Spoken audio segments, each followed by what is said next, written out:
मुंहिंजो असुल नालो झाड़ो ख़ान, अदबी ऐं इल्मी नालो ख़ताई थी बेज नाले खां आहे ऐं 1995-96 खां लिखंदो थो अचां मुसलसिल अख़बारनि में ऐं चैनलनि ते रेडियो ते मुंहिंजी शाइरी ईंदी रहंदी आहे ऐं ख़ासि करे शाइरी की तरफ़ राग़िब आहियां।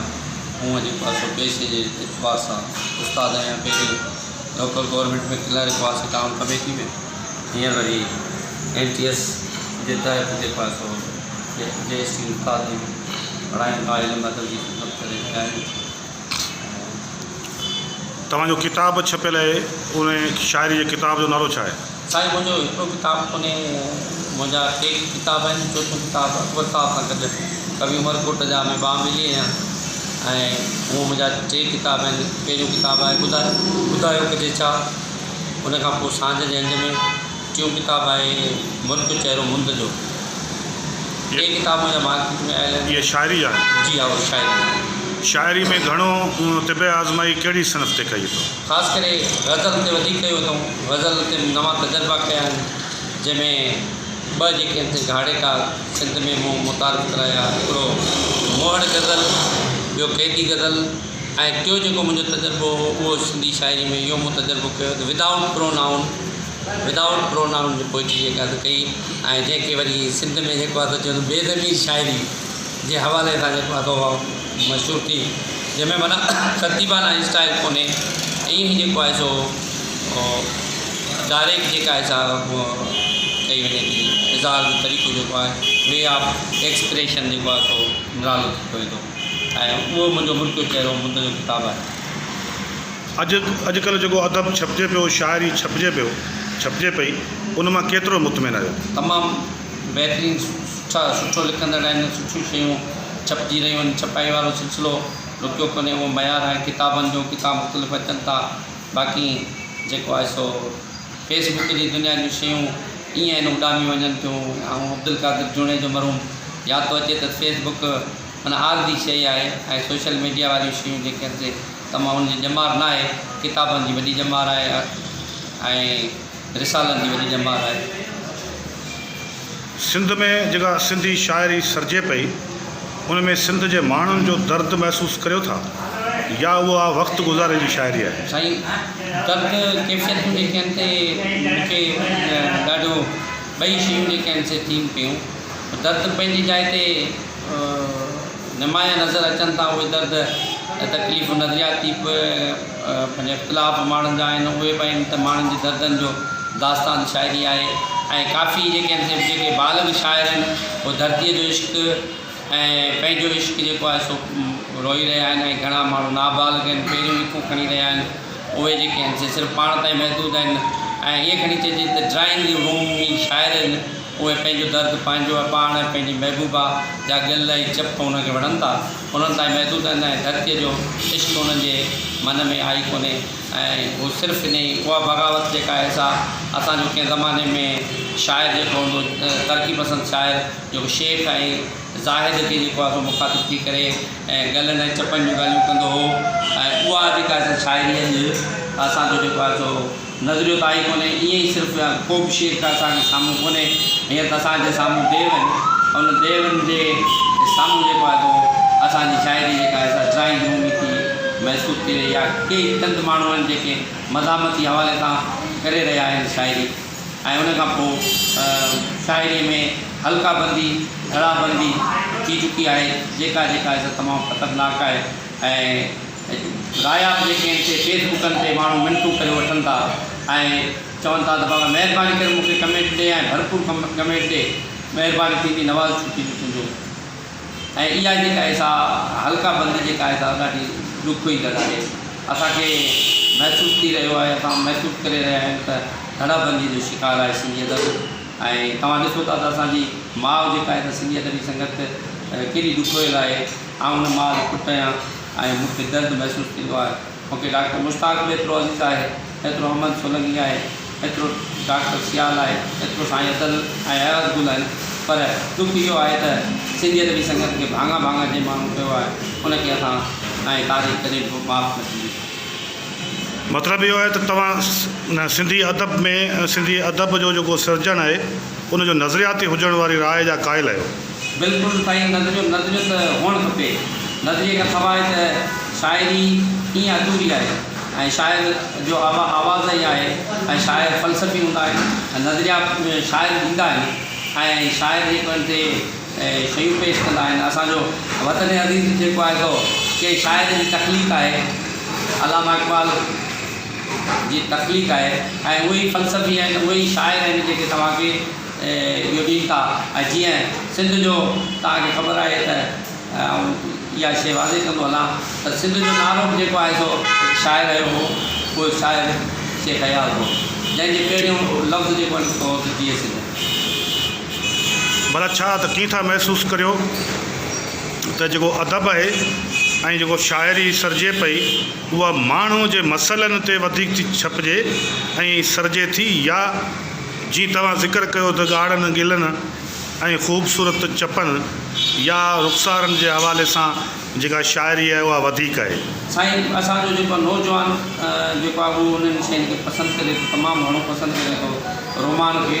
रोमान हिकिड़ी मज़ामत आहे, या उनखे इहो तस्लीम कयूं था त ईअं रोमान जेको आहे न हुजे। रोमान मज़ामत आहे, मज़ामत जो हिकिड़ो पहलू आहे।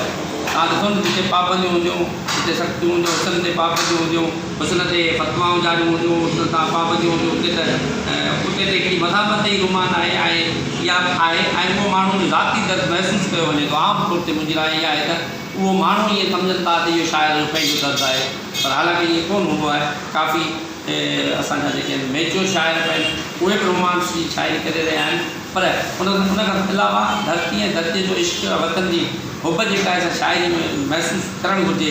हींअर मौजूदा हालत में जेका शाइरी थिए थी उहा असांखे जेको आहे हीअ वबाऊं जेके आहिनि सॼी दुनिया में तव्हां ॾिसो त हिकिड़ो माहौल क्रिएट थी वियो आहे, असांजो कल्चर तबाह थी रहियो आहे, असांखे मेल मुलाक़ातूं बंदि थी वियूं आहिनि कोरोना जे करे। असांजूं शादियूं मुरादियूं विहां वधाणा, असांजो सॼो कल्चर जेको आहे सो हीअं खणी चइजे त अधु रंग में वठी वियो आहे ऐं घटि थी पियो आहे। ऐं जेको ईअं महसूसु करे रहियो आहे त कॾहिं चङो। तव्हां जेको ग़ज़ल यादि हुजे त ॿुधायो। साईं, मुंहिंजो नज़म आहे उहो तव्हांखे ॿुधाईंदो, उहो रोमानी पहलू आहे।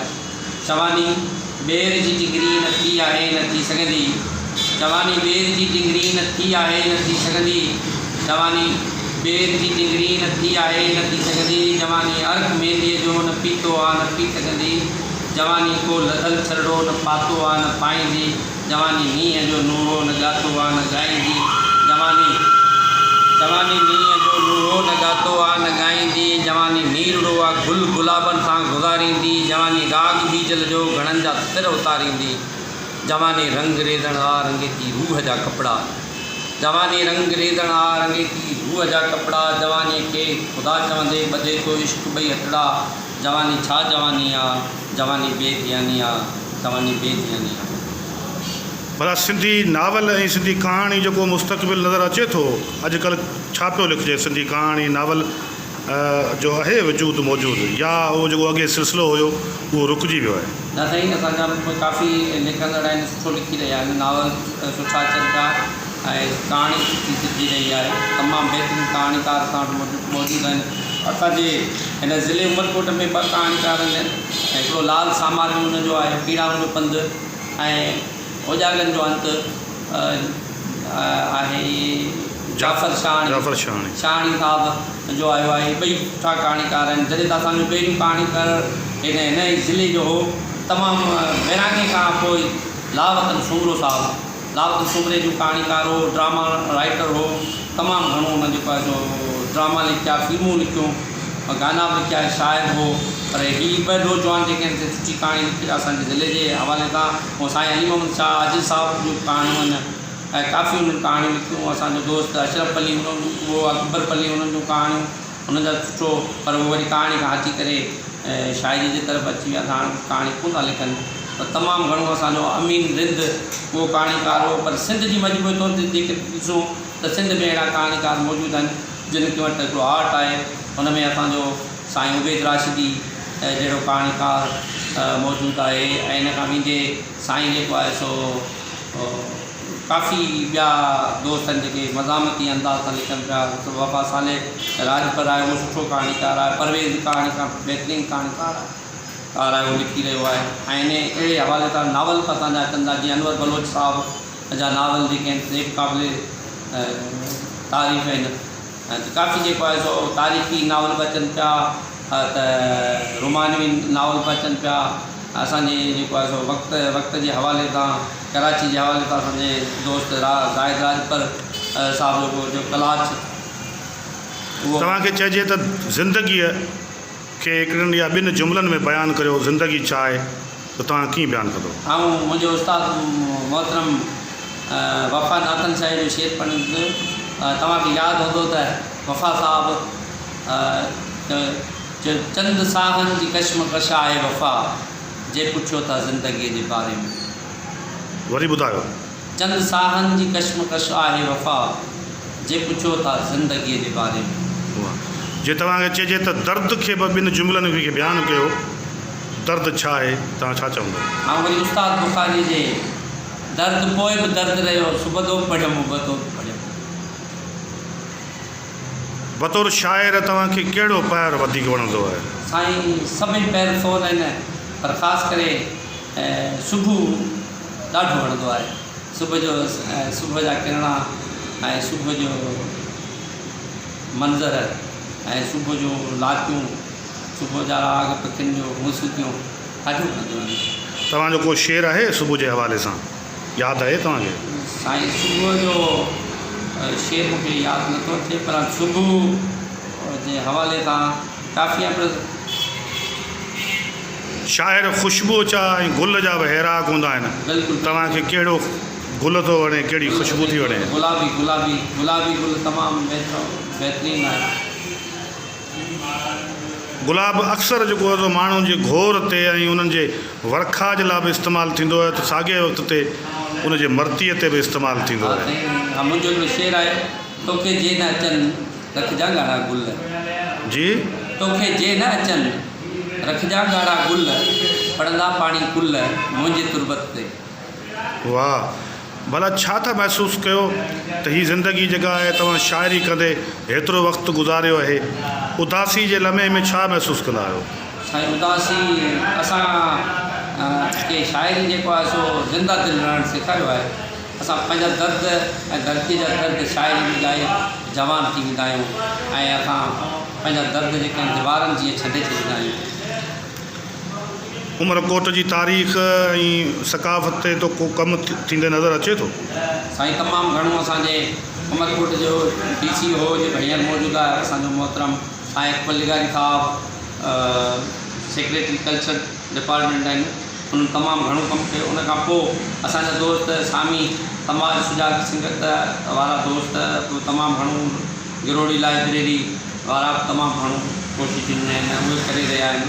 ऐं जसलनि था असांजो मिनिस्टर साहिबु साईं सरदार अली शाह साहिबु किले जी तइमीरात खां ते मुख़्तलिफ़ प्रोजेक्ट आहिनि जिन ते कमु हली रहियो आहे, उहो करे रहिया आहिनि। असांखे उमेदु आहे त असांजे ज़िले में अञा बि जेको आहे सो वधीक तरक़ी थींदी। ऐं असांजो ख़ासि करे मुंहिंजो हिकिड़ो निमाणो अर्ज़ु वरी बि इहो आहे त असांजी तारीख़ ते कमु थियो आहे, पर अञा बि असांखे कल्चर डिपार्टमेंट जेकॾहिं का सपोर्ट मुहैया करे त असां काफ़ी असांजूं जेके शयूं रहनि थियूं, पासा रहनि था तारीख़ जा। चवनि था त शाइर ॿियो केरु इश्क जे पींघे में लुॾे न लुॾे, पर चवनि था त शाइर इश्क जे पींघे में ज़रूरु लुॾंदो आहे। शाइर माना शाइर ईअं खणी चइजे त इश्क खां सवाइ शाइरी नामुमकिन आहे। ऐं शाइर थिए ई उहो इश्क जे करे थो। इन जो मूंखे वरी एतिराज़ हूंदो त मुंहिंजो भाई आशिक़ त सभई आहिनि, पोइ सभई शाइर छो कोन था थियनि? हर माण्हू आशिक़ आहे। ॿुधायो कहिड़ो पंहिंजे सिंधीअ में इहो आहे त उहो कहिड़ो वण आहे जंहिंखे वाह न लुॾियो हुजे, हर कंहिंखे लुॾियो आहे। इश्क त सभु कंहिं दिलि में हूंदो आहे, पर शाइरी हिकिड़ी दात आहे जेका अलाह जे तरफ़ां मिलंदी आहे माण्हू खे, ऐं इहा खणी ईअं चइजे नुज़ूल आहे शाइरी। तव्हांजो को ॿियो शेर ॿुधायो, जी को गज़ल, को गीत तव्हांखे को वाई यादि हुजे ॿुधायो। साईं असांजो हिकिड़ो कुझु पुराणो आहे, नज़म आहे, उहो ॿुधायां थो। सुरकी सुरकी सारण वारी मुंहिंजी राह निहारण वारी, सुलकी सुलकी सारण वारी मुंहिंजी राह नियारण वारी खोलियूं सारियूं ख़ाली थींदियूं नेठि घणियूं ते अहिड़ियूं ईंदियूं आॾी का दीवार न रहंदी हाणे अॻूणी कार न रहंदी कोन कुहाड़ी तोते खजंदी जेकर खजंदी हथु न ईंदी छूता छूता थी सां वेंदी हिकिड़ी ॻाल्हि ज़हन में रखिजा पंहिंजे माउ ऐं पीउ खां पुछिजांइ जेसीं हू राज़ी न थींदा जेसीं हूअ तसां न ॾींदा तेसीं पंहिंजे घर में रहिजांइ सूर बि सहजांइ सदमा सहजांइ माण्हू आहिनि माण्हू थींदा तोखे पोड़ो वर न ॾींदा नाहे प्रेमी जोड़ो थियणो प्यार मतिलबु शादी न आहे प्यार त सूरनि जो आहे नालो शादीअ खां पोइ सूर न हूंदा दिलि खे काई सिक न हूंदी कंहिंखे कंहिंजी सिक न हूंदी इन खां बहितर आहे इहो आॾी हर दीवार रहे प्यार असांजो प्यार आहे। तव्हांजे ॾिसंदड़नि ॿुधंदड़नि सिंध वासियुनि लाइ को तव्हांजो पैगाम? असांजो पैगाम इहो आहे त पंहिंजो वतन धरती सां मोहबत करियो इंसान ज़ात सां मोहबत करियो इन खां मथे ॿी इबादत थी नथी सघे ऐं धरतीअ सां इश्क पंहिंजे वतन सां इश्क ऐं पंहिंजे इंसान ज़ात सां इश्क इंसान ज़ात खे जे लाइ पतो ॾियणु वॾो ज़िंदगी जो मक़सदु आहे ऐं इन खां सवाइ ज़िंदगी खोखली आहे।